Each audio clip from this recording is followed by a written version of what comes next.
బ్యారేజీలో 1.6 కిలోమీటర్ల పొడవున్న బ్యారేజీలో 85 పిల్లర్లున్న బ్యారేజీలో ఈ ఒక్క పిల్లర్ కాడ సమస్య వచ్చింది. ఈ ఒక్క పిల్లర్ కాడ వచ్చిన సమస్యను మీ అందరికి తెలుసు.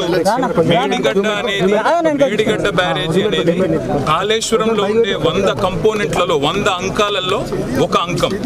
ఆ ఒక్క అంకంలో కూడా 1.6 కిలోమీటర్స్ విస్తీర్ణంలో ఉన్న ఒక బ్యారేజీలో కేవలం ఒక 50 మీటర్ల పరిధిలో చిన్న సమస్య ఉంది.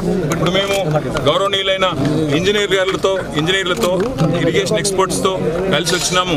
వారు కూడా చెప్పేది ఏమంటే దీన్ని బ్రహ్మాండంగా బ్యారేజీ లాగా వాడుకోవచ్చు, రిపేర్ చేయవచ్చు, గ్రౌటింగ్ అనే టెక్నిక్ ఉంటుంది, అవన్నీ చేసుకొని చక్కగా వాడుకోవచ్చు అని చెప్తా ఉన్నారు. నేను మీ మీడియా మిత్రులను కూడా కోరేది మొత్తం విస్తీర్ణం చూపెట్టండి. 1.6 కిలోమీటర్స్ లో ఇక్కడ ప్రాబ్లం ఎక్కడ ఉన్నది? 100 కంపోనెంట్ల కాళేశ్వరంలో ఒక కంపోనెంట్ అయిన మేడిగడ్డలో ప్రాబ్లం ఎంత? చిన్న ప్రాబ్లం ని భూతద్దంలో పెట్టి మొత్తం కాళేశ్వరమే నిష్ఫలం, కాళేశ్వరమే 1,00,000 కోట్లు కొట్టుకుపోయిందనే చిల్లర ప్రచారం ఏదైతే చేస్తున్నారో రాష్ట్ర ప్రభుత్వానికి విజ్ఞప్తి.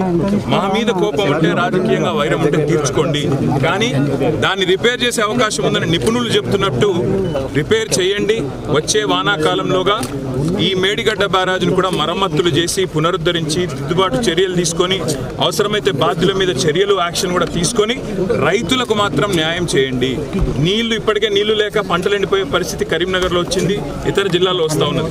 తప్పకుండా మీరు నీళ్లు కనుక లిఫ్ట్ చేస్తే లాభం జరుగుతుంది. ఆ పని చేయాలని విజ్ఞప్తి.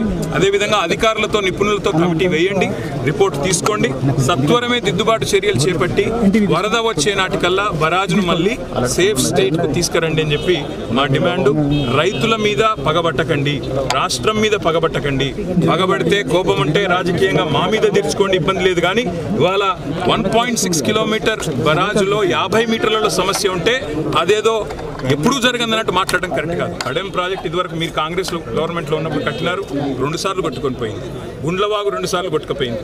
ఎన్నో ప్రాజెక్టులు 1-2 కదా చెప్తే సాగర్లో లీకేజీలు వచ్చినాయి, శ్రీశైలంలో వచ్చినాయి, కానీ మేమన్నాడు రాజకీయంగా మాట్లాడలేదు. కానీ ఈరోజు ప్రభుత్వానికి కోరేది నిపుణుల సలహాలు తీసుకోండి, పునరుద్ధరించండి, రాజకీయం పనిచేయండి. మీరు అధికారంలో ఉన్నారు, దయచేసి దిద్దుబాటు చర్యలు తీసుకొని సత్వరమే రిపేర్ చేయాలని విజ్ఞప్తి. ఇప్పుడు మన ఇరిగేషన్ ఎక్స్పర్ట్స్ కూడా వచ్చినారు, వారిని మాట్లాడాల్సిందిగా.